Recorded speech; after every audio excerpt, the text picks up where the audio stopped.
Hey guys, this is Pratik and you're watching Technocrat. When you want to record professional quality audio, you get concerned about the quality of audio and you get to listen to many audiophiles and sound engineers saying that the equalization of sound is not proper. So what is equalization? Let's try to understand in this video. As you might already be knowing, frequency is the most critical attribute of sound or audio. Even our hearing capabilities are defined in the range of frequency. Our human hearing capability is between 20 Hz to 20 kHz, and as well it differs from different animals to animals. Even in our hearing range of frequencies, we characterize different voices and music instruments with different ranges of frequencies. When we are trying to record or transmit the audio, because of the transmission channel or the audio equipment that is used to store or process the audio, there are some sorts of frequency distortions introduced in our audio signal. Like a few frequency components might be delayed or advanced in time, or a few frequency components can be amplified or attenuated. And at the same time, when you are recording audio, because of the imperfections in your audio equipment such as your mic, or maybe there's some echo being produced because of the reflective surfaces of the room, as it's happening in my case now, you'll have some frequency distortions. At first, let's see why frequency is such an important attribute of sound. There was a scientist called Fourier who proposed that any wave has few frequency components, so even the sound wave has a few frequency components. You can convert any wave that is in time domain to a frequency domain using few Fourier transforms and few inverse Fourier transforms that are used to do vice versa, which have a very complicated mathematical formula that we don't want to get into. So what actually does converting a signal from one domain to other domain mean? In time domain, we have two axes, that is the time and the amplitude. So at each point of time, there are different amplitudes. And similarly, in a frequency domain, there are two axes same like the time domain, that is the frequency and amplitude. Here, it means that at every frequency, there are different amplitudes for that particular frequency component. So let's try to understand this with the help of an example. Say suppose you have a sound signal which is just a sinusoidal signal which has a frequency of 500 Hz. Then when you transform this signal from a time domain to frequency domain, then you would have a single spoke at the 500 Hz point on the frequency axis. It would be very interesting for us to understand that any wave in the time domain can be broken down into infinite components of harmonics. So these values get translated to the frequency domain and they are the values against different frequencies on the frequency axis. So let's get back to our basic question. What is equalization? Equalization is adjusting different frequency components in an audio signal. It is just balancing out or compensating the effect that is created in the transmission channel or the audio equipment as we have just seen. Typically, an equalizer is a circuit or an algorithm or a program that is written in a computer that is used to either strengthen few frequency components or weaken few frequency components. You can also say that an equalizer can be used to boost or cut few frequency components. So what do these equalizers constitute of? They are made of filters. Filters either allow a wide range of frequencies or block a wide range of frequencies. Let's see the type of filters. We have low pass filters, high pass filters, band pass filters and notch filters or the blocking filters. Each filter has a few attributes called the cutoff frequency, gain and the bandwidth. Gain is the level by which you want to boost the frequencies, and cutoff frequency is the frequency before or after which you want to pass or block the frequencies. Bandwidth is how wide range of frequencies or how narrow a range of frequencies is the filter able to block or pass.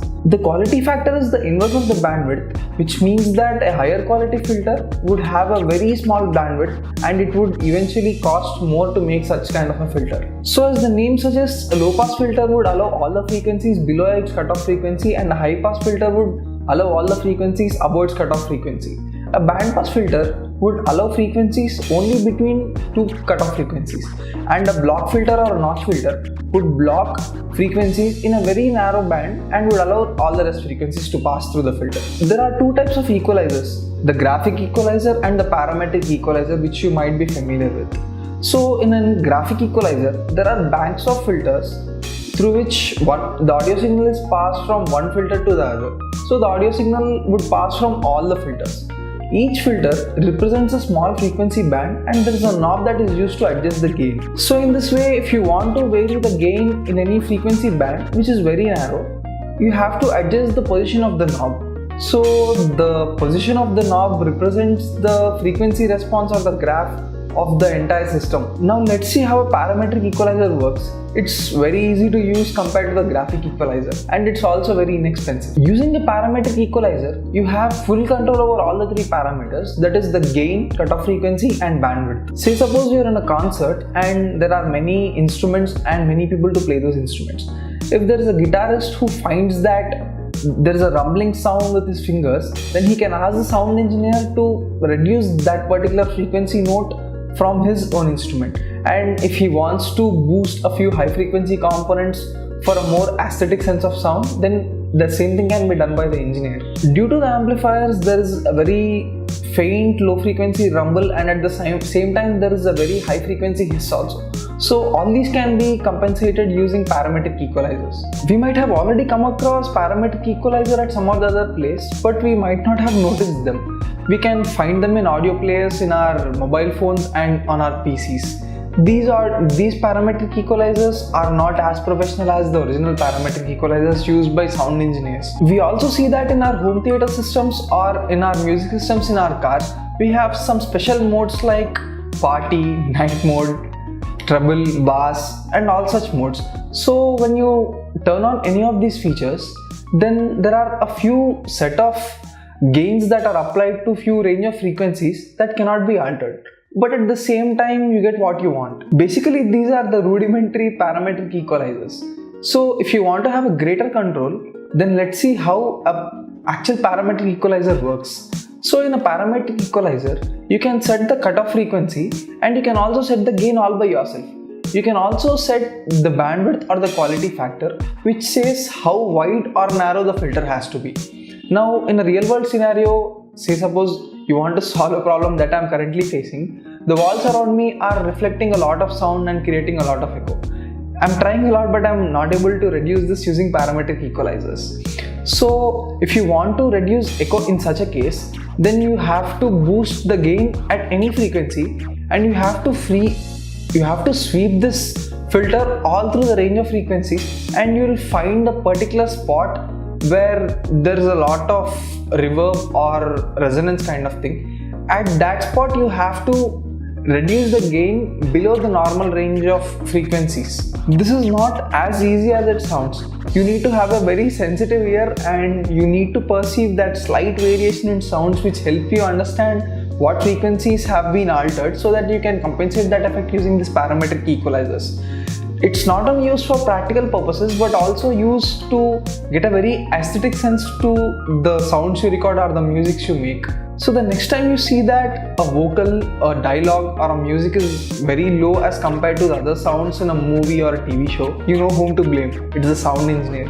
This video is part of the series Understanding Audio. I've also made few other good videos like how noise cancellation works, how microphones and speakers work, why few audio jacks are incompatible to few audio sockets, and how audio compression takes place. To have a better understanding of audio, please watch the entire series.